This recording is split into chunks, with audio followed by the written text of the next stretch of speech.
Magandang araw!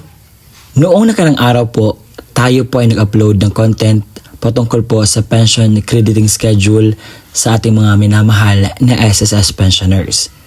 Lahat po ng mga impormasyon na kinakailangan ay akin pong ibinigay at sinabi ko po sa video, kung meron kayong katanungan, don't forget to ask me or don't to be hesitant po na mag-comment dyan sa baba.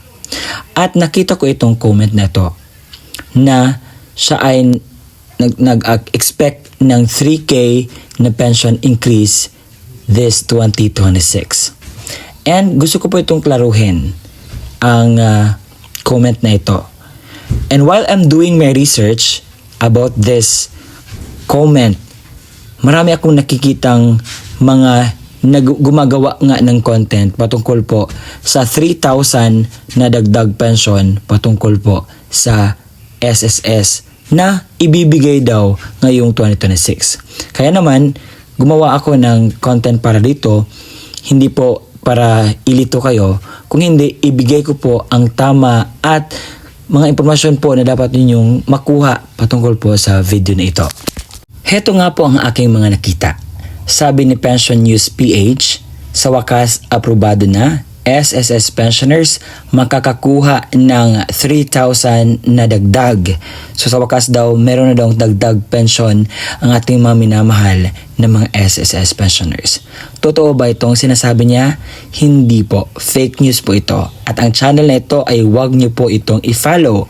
Huwag niyo po itong i-subscribe dahil gumagawa lamang po yan ng AI video para po linlangin ang lahat ng kanyang viewers na ipakita na meron na daw dagdag.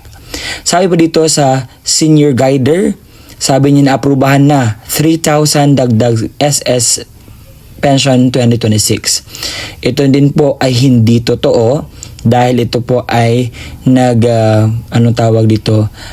baiting someone na para po makapanood ng kanilang vlog at inuuna po nilang tinutukoy or pinupunteriya ang ating mga minamahal na SSS pensioners. Hindi lang po yan, meron pa.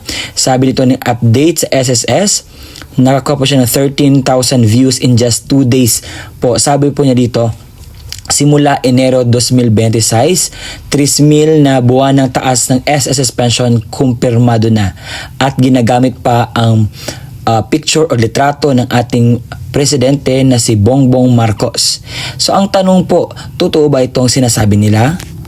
Ang sagot po ay hindi.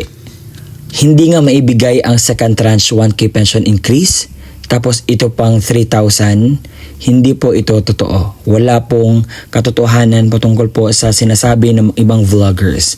Kaya naman po, huwag po kayong magpapadala ng mga ginagawang baiting ng ating mga ibang vloggers, no? May ibang mga senior citizens naman na todo po ang pasalamat, nag-comment pa ng kanilang pangalan, edad, at yung iba nilalagyan pa ng cellphone number. Please, do not comment your information sa mga comment section po at klaruhin po muna before kayo magbigay ng mga impormasyon. I-verify kung tama po ba ang balita at i-check po sa website ng SSS or sa Facebook page ng SSS nang sa gayon po ay mas maklaro po natin ang balita na ating pong pinapanood. Kung wala po yan sa news, kung wala po yan sa kanilang page at wala sa kanilang website, ibig sabihin po niyan, walang katotohanan po. So, ang mangyari pong pension increase ay ngayon pang September 2026. At hindi po yan malakihan. Kasi ang dagdag po, hindi po abot ng 3,000. Nakadepende po. At ang 3,000 po na ibigay po para sa ating mga senior citizens ay hindi po totoo. And I hope na mas klaro po sa inyo ang nakuha ninyo impormasyon ngayong araw dito sa aking vlog.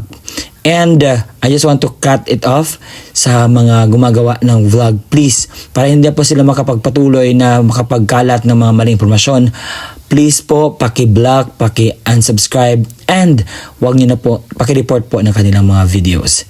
Maraming salamat po sa panonood. Kung nagustuhan mga ating content, don't forget to subscribe my YouTube channel. Bye and see you again next time sa aking vlog.